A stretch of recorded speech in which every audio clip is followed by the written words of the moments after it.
Selama beberapa abad terakhir, peradaban manusia telah berkembang menjadi sangat kompleks.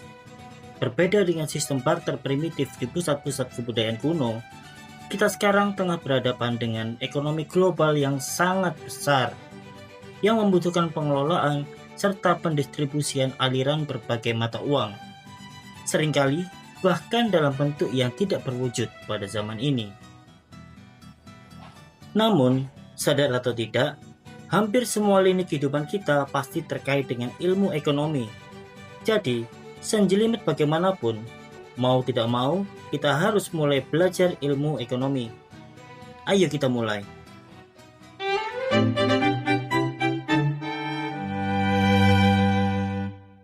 Ketika mendengar kata ekonomi, yang pertama terlintas dalam pikiran kita tentu tentang uang.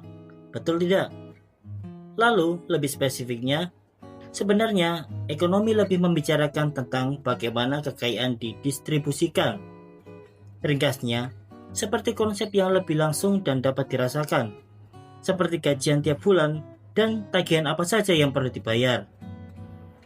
Kemudian ada konsep yang lebih besar dan lebih luas, seperti resesi, produk domestik bruto, dan pasar saham.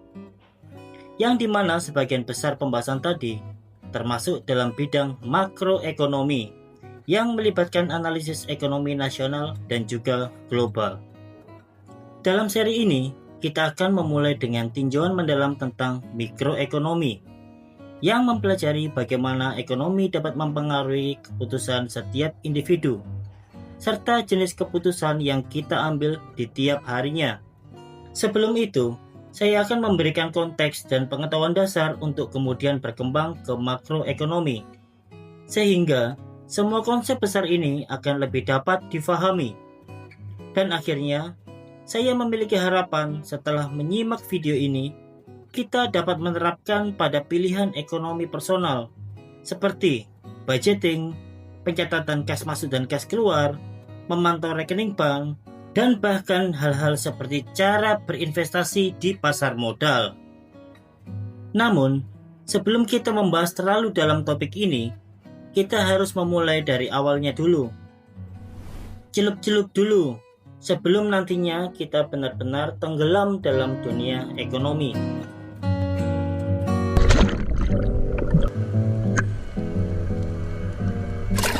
Seperti halnya matematika membahas tentang hitungan, public speaking tentang delivery dan persuasi, dan ekonomi berhubungan dengan pilihan. Sebagai contoh, kamu yang saat ini sedang menonton video ini. Mungkin saja guru atau dosenmu memaksamu untuk menonton video ini sekarang. Tetapi, bagaimanapun juga, tiap orang pasti akan membuat pilihannya sendiri. Atau kamu bisa saja melakukan 1000 hal lain pada saat ini, seperti bersepeda, mendaki gunung, atau sekedar membuat mie instan. Tetapi dari semua itu, saat ini kamu tetap ada di channel ini, dan saya ucapkan terima kasih untuk itu. Dan yang kedua, fakta bahwa kamu lebih memilih untuk menonton video ini adalah contoh fantastis untuk menunjukkan apa itu ekonomi pada tingkat fundamental, yaitu kita akan selalu mengambil pilihan yang kita anggap paling baik. Ekonomi adalah studi tentang bagaimana kita membuat pilihan berdasarkan kelangkaan atau scarcity. Salah satu konsep paling penting dalam ekonomi adalah kelangkaan atau scarcity. Scarcity adalah istilah yang merujuk pada fakta bahwa kita memiliki keinginan dan kebutuhan yang tidak terbatas. Tetapi, sumber daya untuk memenuhi keinginan dan kebutuhan tersebut terbatas jumlahnya. Untuk memperjelas terminologi ini, kita harus tahu apa itu sumber daya. Sumber daya adalah segala sesuatu yang berguna bagi kita. Ini tidak secara khusus merujuk pada sumber daya alam seperti air, minyak bumi, batu bara, dan lain sebagainya. 3 contoh paling umum dari sumber daya yang terbatas adalah waktu, uang, dan energi. Sebagai contoh, misal anggaplah kamu ingin belajar ekonomi, tapi kamu tidak punya waktu untuk menonton seluruh materi ekonomi ini karena kamu sibuk dengan pekerjaan utama dan side hustle lainnya. Waktu yang terbatas. Atau mungkin yang kedua, kamu tidak punya cukup uang untuk membayar pendidikan ekonomi di universitas. Jadinya kamu mulai memanfaatkan waktumu untuk belajar di channel saya yang gratis ini. Dalam kasus ini, keterbatasannya adalah tentang uang. Atau mungkin yang nomor 3, kamu punya uang untuk kuliah di fakultas ekonomi, punya waktu untuk belajar, namun kamu tidak memiliki cukup energi dan kesabaran untuk menyerap semua ilmu ekonomi ini. Karena sebenarnya badan dan otakmu sudah terlalu lelah setelah seharian bekerja keras di kantor. Setidaknya, itulah 3 contoh sumber daya yang terbatas. Untuk memenuhi keinginan dan kebutuhan, kita tentunya perlu tersedianya barang dan jasa. Barang adalah benda fisik yang kita hasilkan, seperti makanan, pakaian, dan perangkat elektronik.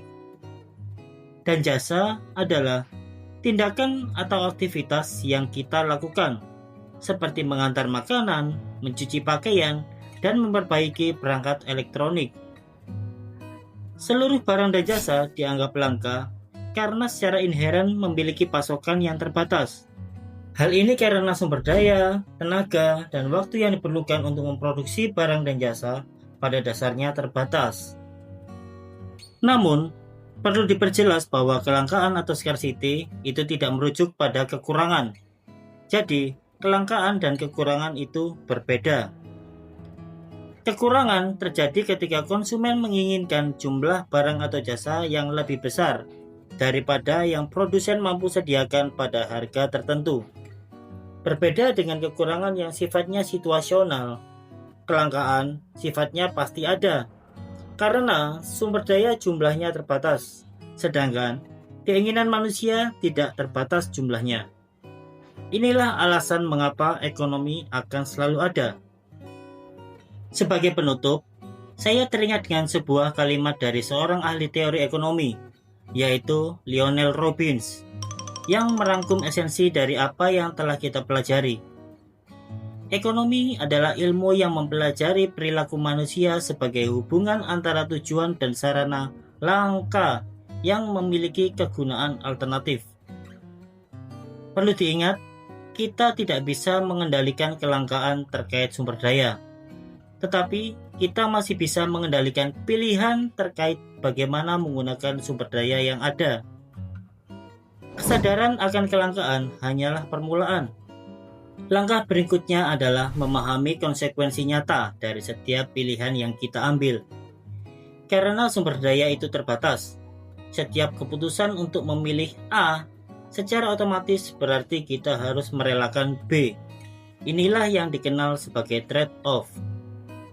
Ekonomi mengajarkan kita untuk mengelola situasi trade-off ini dengan kepala dingin. Pada dasarnya, setiap pilihan yang kita buat adalah hasil dari proses cost-benefit analysis. Kita secara naluriah menimbang apakah manfaat dari suatu tindakan lebih besar dari biaya yang kita keluarkan. Mempelajari ekonomi adalah tentang mengasah insting ini menjadi alat yang terstruktur dan terukur. Sampai jumpa di pembahasan berikutnya.